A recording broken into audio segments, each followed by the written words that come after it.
복지는 복무열인 장문을 체크하는 게 맞아요. 근데 이제 이 장문합통만을 가지고 제가 해보니까 너무 안 되는 거야. 그래서 이제 확인을 한 게 이 심화부의 합통인데 이게 유효성이 굉장히 높습니다. 그럼 임상적으로는 장문합통이 중요하냐 심화합통이 중요하냐 이게 중요합니다. 훨씬 중요해요. 근데 이제 장문합통을 간과할 수 없는 게 심화합통은 안 나오고 장문합통만 나오는 비정 환자들이 있어요. 예를 들어서 뭐 사마귀 환자 아니면 그 뒤꿈치가 갈라진다는 이런 환자들 중에 소화도 자기는 잘 된대.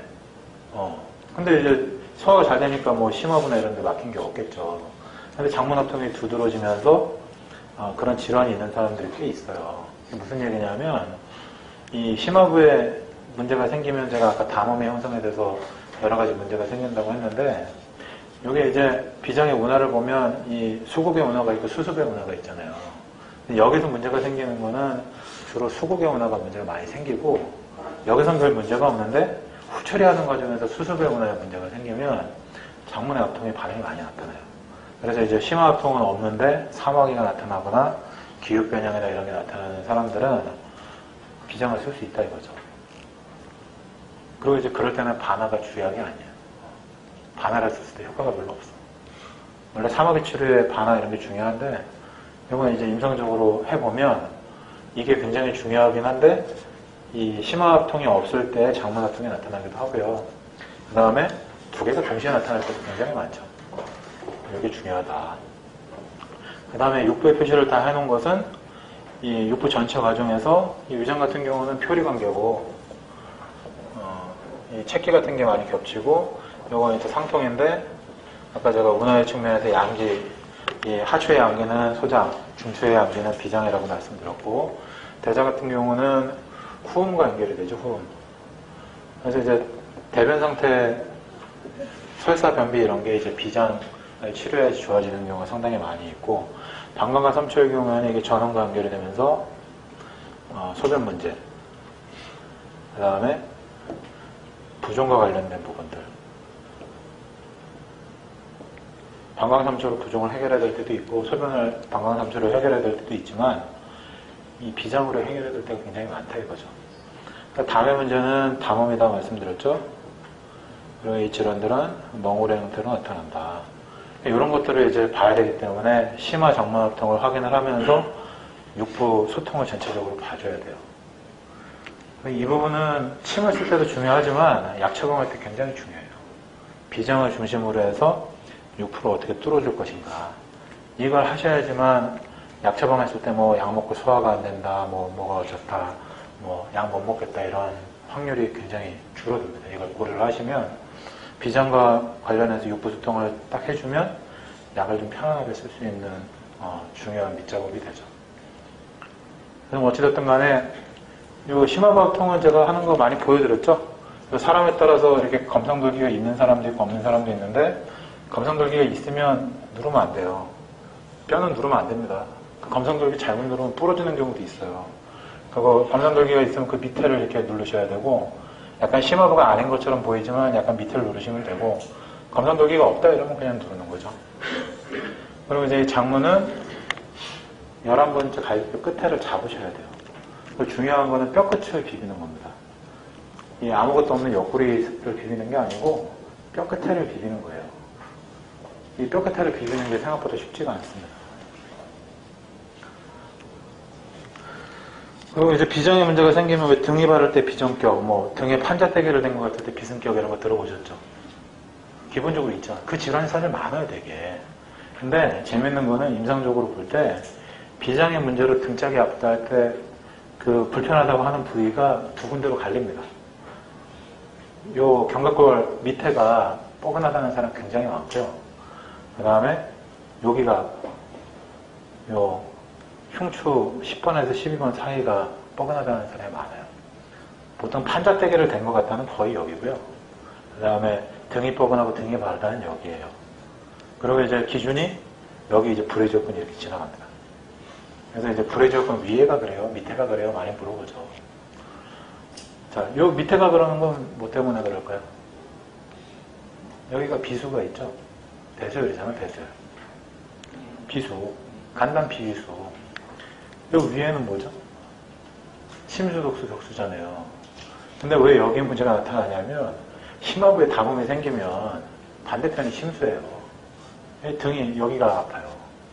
비장이랑 관련이 없는 것 같은데 이 복진을 봤을 때 이 심화부에 담음이 생기면서 소화장애 있는 사람은 거의 여기가 아파. 장문호통이 심한 사람은 여기가 아파요.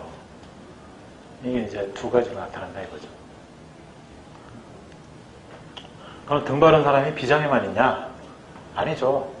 부해지역근 주위가 뻐근하고 뭉친 것 같다 이런 사람은 중환호통이 심한 사람도 등이 배겨요. 그러니까 비위가 이제 이 등이 바르다. 여기에서 이제 선택할 수 있는 내상병의 초이스가 되는 거고, 이 후면부에 이 넓은 부위가 이렇게 뻐근하면 방광이나 삼초도 가능하죠.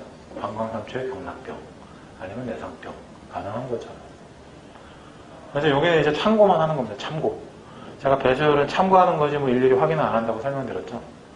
배수혈 등이 바르다고 하면 일단 환자가 어디가 아프다고 하면 환자가 아프다는 데를 일단 만져줘야 돼.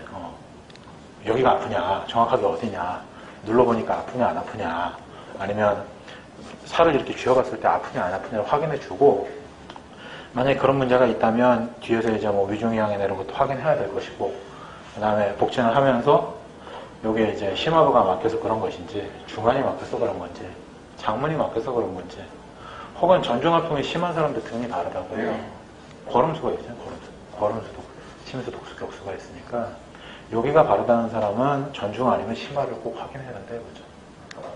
이게 중요한 포인트가 되죠. 복진 자체는 어렵지 않죠. 복진은 어려울 게 없습니다, 사실.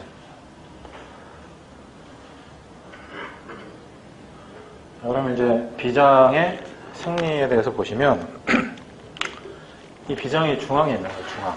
오장순환의 이 중앙에 위치하고 있는데, 항상 이 비장에 대해서도 하는 이 오해가 뭐냐면, 왜 비기는 승청해야 되고 위주 강탁하니까 위기는 하강해야 된다 이런 얘기 많이 하는데, 비기가 승청한다는 게 맞는 얘기긴 한데, 그 위기가 강탁한다는 얘기가 위장문의 문제가 아니라 이것도 비장의 운하예요. 그래서 이 비장의 양기로 인해서 이 비기가 수통이 되고 문화를 통해서 이 승청하는 의미는 수곡이 들어왔을 때 그 수곡의 정밀을 흡수해서 영혈로 만드는 과정이라고 보셔야 되고, 그 대사 과정이 끝난 상태에서 수습에 이제 정체가 생긴 문제가 되니까 수습대사가 이루어지잖아요. 이 수습대사의 강탁은 이 폐, 비, 신으로 이루어지는 수습대사의 이 통로로 인해서 배출이 된다 이거죠. 그래서 비장에 승청만 있는 게 아니라 강탁도 있고, 비장은 중심이기 때문에 상하 운동을 다 관리를 합니다. 그래서 이 상승 운동은 간이나 심장과 관련이 있기 때문에 침치료를 할 때 은백을 쓴다든지 은백대변을 쓴다든지 이 대도속으로 쓰는 거고, 이 하강시키면서 담음을 해결하고 수습 배출을 하는 거는 이 상구ben거를 쓰거나 운동천 은백을 쓴다 이거죠. 어렵지 않죠? 근데 이렇게 생각하기가 처음에 어려워. 왜냐면 맨날 이 원전에서 보면 비기는 승청하고, 그러면 이제 비기는 무조건 올려야 되고, 비기는 올려야 되니까 비기가 약간 보존익기탕을 써야 되고, 이런 계속 생각을 하는데, 이 보존익기탕이나 뭐 육분자탕만 비장의 약이 아니에요. 강탁시키는 것들이 되게 중요합니다. 예. 수소대사 이후에 남아있는 그렇죠. 노폐물이죠. 착한 것만을 이야기합니까? 아니면 예. 그 영양질 중에서 이렇게 그 경청이 쪽에 예. 뭐 이제 뭐 이 탁중지청, 탁중지탁 이런 거. 예. 예. 예. 노폐물들을 얘기하는 건데 결국 그 처리를 하는 게 비장이다 이거고요. 우리가 육부 소통관이 있고 수곡이 들어오면 거기서 노폐물들은 다 밑으로 내려보내고 전음으로 배출을 하고, 거기서 흡수한 영양분들을 이제 이게 이제 그 수곡의 정밀을 흡수를 하면 이게 비장의 영이 된다 말씀드렸잖아요. 그 과정이 비장의 운하를 통해서 비기를 소통시키고 심장의 양기로 인해서 운하하는 과정이 이제 결국은 영양분을 흡수하는 과정이고, 전음호흡으로 노폐물을 배출하는 과정이 이제 이 과정이 되는 거죠. 그렇게 나눠서 이해하시면 되고, 이걸 뭐 딱 잘라서 이렇게 분리할 수는 없겠지만, 예. 결국 이게 이제 육부가 하는 일이에요. 이 비장이 하는 일이. 이 비장의 운하가 이제 저게 다 관여가 돼서 위장에서 이 수곡을 잠깐 저장을 했다가 밑으로 내려보내게 하고, 그 다음에 상추와 소장으로 갈라지게 하고, 온화를 시키고, 그 다음에 진액을 흡수를 하고, 그래서 대변을 배출을 하고, 또 소변을 저장하고 있다. 그 중에서 또 청한 것들을 흡수를 하고, 탁한 걸 배출하고 하는 과정에 관여한다 이거죠. 이걸 강조드리는 이유가 요 상하 운동을 다 한다는 거예요, 비장이. 중간에 있으면서. 이걸 이해하시면 이제 침 처방을 이해하는 게 어렵지가 않다 이거지. 침 처방이 어렵지 않아요.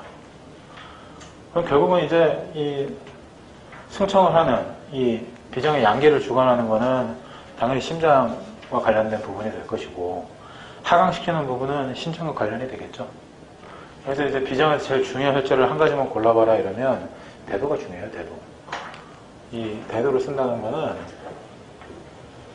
이 대도 소부를 많이 쓰고, 물론 대도 노공도 쓰긴 해요. 근데 대도 소부를 쓴다는 거는 운화를 시킨다는 얘기예요, 운화. 운화가 안 되면 수곡의 정도가 흡수가 안 돼요. 근데 이 운화를 시키는 과정에서 한혈이 갈라져요, 한혈.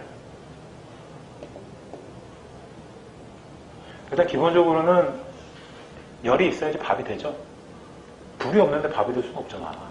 근데 불이 적당해야 돼. 근데 이제 과도한 열울이 되면 밥이 탄다 이거죠. 타진 않아도 꼬두밥이 되죠. 그랬을 때도 담음이 되잖아요. 그럼 비장의 열울에 의해서 운화가 안 될 때 대도소부를 사한다. 근데 이거는 이제 후자방이나 동해보건 공부하신 분들은 와닿지 않는 개념이야. 왜냐면 옛날에 전기도 없고 이런 시절에 비장의 열울이 어딨어요.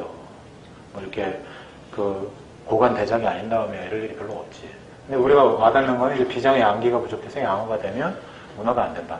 밥줄 화력이 안 되니까 소화가 안 되면 이게 밥이 그냥 진밥이 돼버리거나 밥 자체가 안 되는 경우, 이게 이제 비양호라는 얘기죠. 대도소부를 보한다 이거죠. 그러니까 이 한혈에 편차가 생기면서 운화가 잘 안 될 때 제일 효과를 많이 발휘하는 게 대도소부고, 이게 이제 심화부에 어떤 압통이 생겼을 때, 이게 한혈 편차에 의한 압통이든 아니면 담음이나 체기에 의한 압통이 생겼을 때 그걸 제일 빨리 풀어주는 자리가 됩니다. 이게 대도소부. 굉장히 중요하죠. 1번이죠, 1번. 그래서 이제 이걸 뭐 약으로 비유를 하면 이 대도소부 쓴다는 게 반화 쓰는 거랑 똑같아요. 이 비장에서는 반화가 제일 중요해. 반화를 써서 담음을 없애고 운화를 시키는 건데, 이게 이제 양어일 때는 건강 쓰시는 게 건강. 건강을 쓰는 이진탕의 건강 아니면 사군자탕의 건강, 이런 게 이제 뭐 인삼탕이라든지 아니면 화이진전 이런 약들이 있잖아요. 이런 건 어렵지 않죠. 낯설지 않죠. 이진탕이나 육군자탕에 건강을 쓴다. 근데 이제 열흘이 있으면 반화를 써야 되는데 황련한금을 같이 써야 된다. 반화사심상 같은 약을 보면 힌트가 나오죠. 반화건강을 쓰는데 반화건강만 쓸 게 아니라 황금황련을 같이 쓴다 이거예요. 왜냐하면 열이 과다하면 밥이 잘 안 되니까. 소시오탕 이런 것도 똑같은 겁니다. 반화건강을 쓰기가 부담스러워. 그러니까 건강한 생강으로 바꿔. 그 다음에 시효황금을 쓰거나 아니면 황금황련을 쓴다 이거죠. 이렇게 생각하시면 약 쓰기가 무지 편해요. 그 다음에 두 번째 중요한 거는 이 신장의 이 수액을 조절하는 기능을 빌어서 비장의 수비라든지 아니면 음액을 조절하는 게 음능천이에요, 음능천. 음능천 음국을 사용을 하면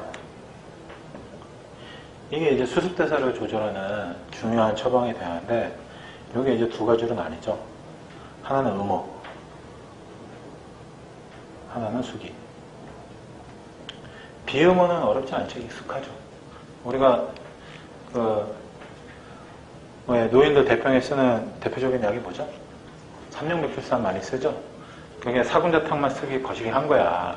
대병호에 살도 많이 빠지고 이 음액이 부족해지니까 산약이나 이런 걸 추가를 하고 거기에 이제 이 보험을 할 수 있는 연육이라든지 이것저것 약을 추가를 하면 이제 이게 비음호도 같이 볼 수 있는 약이 되는데, 이 음호라는 얘기는 결국은 계속 강조드린 게 오간의 건조감이나 피부의 건조감 확인하라고 많이 말씀드렸죠.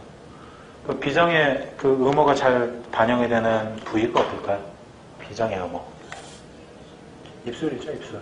입술이 건조하고 자주 까져. 이 음호일 가능성이 많은 거고, 비음은 일단 입이 깔깔해요. 입이 마른다. 자기 물을 말아서 밥을 먹어야 된다. 입이 깔깔해서 불편하다. 심한 경우에는 모래알을 씹는 것 같다. 불편하다는 얘기도 많이 하겠고, 이런 사람이 이제 피부가 건조하거나 마른 영향을 보이면 음료천을 쓰면 상당히 좋다 이거죠. 이런 사람한테 산약 쓰는 거예요. 산약. 산약이나 감초 이런 걸 쓰면 비염이 보충이 되면서 도움이 되는 거고, 그 비장의 수기는 뭡니까? 붓는 거죠. 얼굴이 붓는다. 손발이 붓는다. 또 이제 비장의 수기는 다른 장부에는 없는 특이한 것들이 있죠. 성 원장님 비장의 수기 중에 부종 말고 특이한 게 뭐가 있습니까? 비장에 물이 고이면 나오는 것들.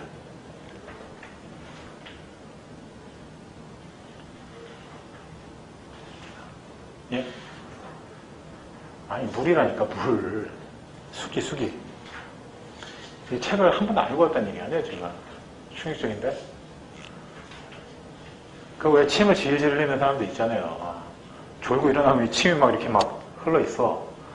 그리고 이제 그런 거는 이제 뭐 애교라고 볼 수 있겠지만, 그 노인 환자들 중에 자다가 침이 막 흘러가지고 이게 젖거나 막 베개가 축축하다는 사람도 꽤 있어요. 음료수 쓰면 좋아져요. 거짓말이 아니고 그런 환자 진짜 온다니까. 또 여자분들 중에 왜 냉이 되게 심해서 패드를 계속 해야 된다는 분들이 있잖아요. 이게 이제 뭐 간이라든지 신장병도 많지만 비장 환자가 꽤 있어요. 냉대화가. 그 다음에 이거 말고 또 뭐가 있을까요? 설사가 심하다. 계속 설사를 한다 이거지. 혹은 소변민상. 이 대소변과 관련된 증상들이 많이 있죠. 이게 이제 백초를 중심으로 하는 이수제들을 쓰면 비장의 수기가 잘 해결이 되는데, 이게 침으로 쓸 때는 음능천 음곡을 쓰시면 붓기라든지 냉이라든지 아니면 비현증 같은 것들이 치료가 잘 된다 이거죠.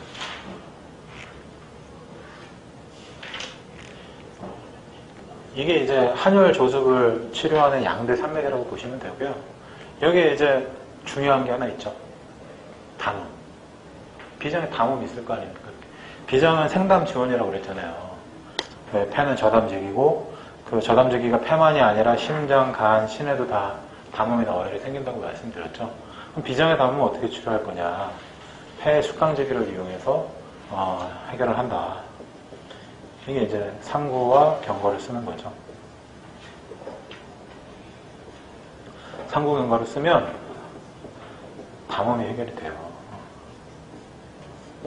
조원장님 비장의 담음은 어떤 겁니까? 예?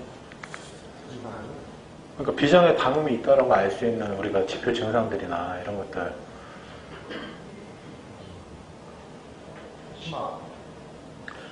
심한 압통인데 경결이 있는 압통.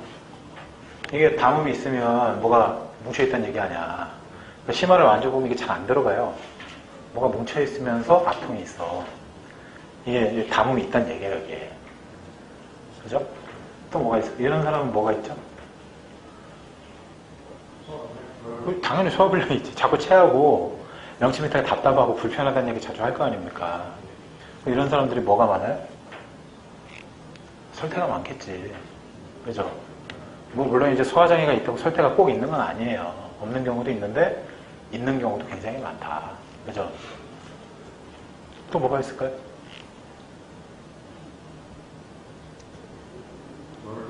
예? 뭐가 있다? 멀미. 그렇죠. 이게 어지럼증도 많이 생기잖아. 비장의 담음이 생기면. 요새 뭐 메니에르 증후군이다, 이석증이다 하는데 확인해보면 그냥 심화부의 체기라서 혹은 담음이라서 저거 해결해주면 좋아지는 사람 많잖아. 그러니까 흔히 얘기하는 담음증도, 멀미, 구역질 같은 거. 그 다음에 이제 담음이 이제 설태를 넘어서면 이제 가래가 자꾸 나오죠. 밥 먹고 나서 가래 뱉어야 되는 사람들 있잖아요. 밥 먹고 나서 꼭 가래를 뱉어야 된다. 있습니까?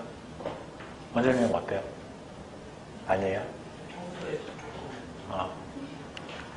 평소에 뱉을 정도는 아니다. 예? 예? 그건 매운 거 먹어서 가래가 많이 낀 게 아니라 신맛이 정체되어 있던 가래를 윤하게 하니까 원장님 속에 있는 가래가 나오는 거야. 신맛을 먹어서 가래가 생긴 게 아니고. 그러니까 그 매운 거 먹었을 때 가래 많이 나오는 사람은 잠복된 가래가 많다는 얘기예요. 담음 치료를 해야 된다는 얘기지. 그리고 이제 그 가래까지는 아니더라도 매획기나 후비로 있는 사람들 많잖아요. 비염도 있을 수 있죠. 그리고 지난 시간에 이 눈곱이 폐 담음이라고 말씀드렸는데 비장에 문제 있는 사람이 눈곱이 있는 사람도 꽤 있어요. 이런 눈에 보이는 담음들. 그리고 이제 이 담음이 오래되면 아까 말씀드린 기억의 변형이 온다고 그랬죠. 사마귀, 티눈, 굳은 살, 쥐젖 이런 게 많다. 이러면 비장에 담음이 있는 거야. 자, 그럼 지금 하는 얘기가 자주 체하는 사람이 반드시 담음이 있는 건가요? 담음이 없는 사람도 있죠. 담음이 형성이 되지 않는 사람도 있어. 체했다가 또 풀리면 괜찮고 체했다가 풀리면 또 괜찮고 이럴 때는 대도만 쓰면 해결이 돼요. 아니면 음백만 써도 해결이 되기도 해요. 근데 지금 제가 말씀드린 치마에 이 압통뿐만이 아니라 경결이 있고 항상 여기 뭐가 달린 것 같고 자꾸 체하고 이 소화장애가 있으면서 설태가 있고 가래가 있거나 콧물이 자꾸 나오거나 눈곱이 끼거나 피부에 변형물질이 있다. 이건 이제 문화장애가 진행이 되면서 담음이 형성이 된 거예요. 그럼 담음 치료를 해야 된다 이거지. 이게 이제 상고경고를 쓴다 이거죠. 이 담음 치료가 침으로 치료하기가 상당히 어려워요.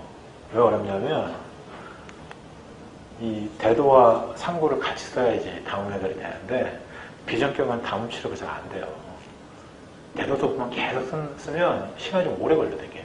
체기는 빨리 풀리는데 담음이 직접적으로 풀리기를 기대하려면 대도소부에 상고경과를 같이 써야 되는데 친처방에 그런 게 없죠. 비전격도 없고 비승격도 없고 이게 이 조합이 없잖아요, 잘. 그래서 담음 치료를 잘 못하는 건데 이 담음이 한 담이냐 아니면 열 담이냐 아니면 조담이냐 아니면 일반 담음이냐를 확인을 하고 이 담음이 한열 편차가 없으면 비승격을 쓰시면 잘 나아요. 우리가 비승격의 적응 증상을 보면 담음증이 많잖아요. 비승격이 음백대도는 상고경고 쓰는 거 맞죠? 비승격에 담음 치료하는 게 맞아요. 근데 비승격은 뭘 쓰는 거냐면 약으로 얘기하면 평진탕이나 박향정리산 쓰는 거랑 비슷해요. 한열 편차가 없는 담음. 근데 여기 현대인들이 냉장고에 있는 찬 것도 많이 먹고 아이스크림도 먹고 뜨거운 탕도 먹고 온갖 잡다한 걸 먹는데 한열 편차가 없는 담음이 많겠습니까? 아니면 한 담이나 열 담이 많겠습니까? 한 담, 열 담이 많아요. 대도랑 상고를 같이 써야 빨리빨리 없어지는데 그 치료가 비승격만 써도 더디고 비정격만 써도 더디다 이거죠. 그래서 일단 비염 치료라든지 가래 치료, 그 다음에 사마귀 치료를 잘 하려면 이 대도소부랑 상고경고를 잘 쓰셔야 돼요. 이걸 쓰면 좀 빨리 해결이 됩니다. 그 다음에 이제 마지막으로 꼽을 수 있는 게 음백대도입니다. 음백대도는 비기를 소통시킨다 이렇게 보시면 돼요. 비기 울체를 쓰는 겁니다. 비기 울체. 비기가 울체가 되면 음백대돈을 쓰면 상당히 좋고요. 음백대돈을 잘 쓰는 방법 중에 하나가 방열이에요. 아까 주원장님이 얘기한 음백대돈을 방열하면 상당히 좋은 효과가 있어요. 근데 그게 귀찮으면 침을 잘 놓으면 된다 이거지. 제가 음백대돈을 4개 중에서는 제일 적게 쓰는 편입니다. 만약에 책기 환자가 왔다. 대도소부가 1번이죠. 근데 이 사람이 담음이 별로 없어. 평상시에 소인이. 책기만 있고. 그럼 음백대돈을 추가를 하죠. 그냥 침으로. 그것만으로도 충분히 좋아지고요. 이 사람이 책기가 있어. 근데 문진을 해보니까 가래라든지 후배로라든지 비염이라든지 담음 소견들이 있어. 평소에 구역질도 많이 하고 어지럼증도 있고. 그럼 대도에 상고를 쓰죠.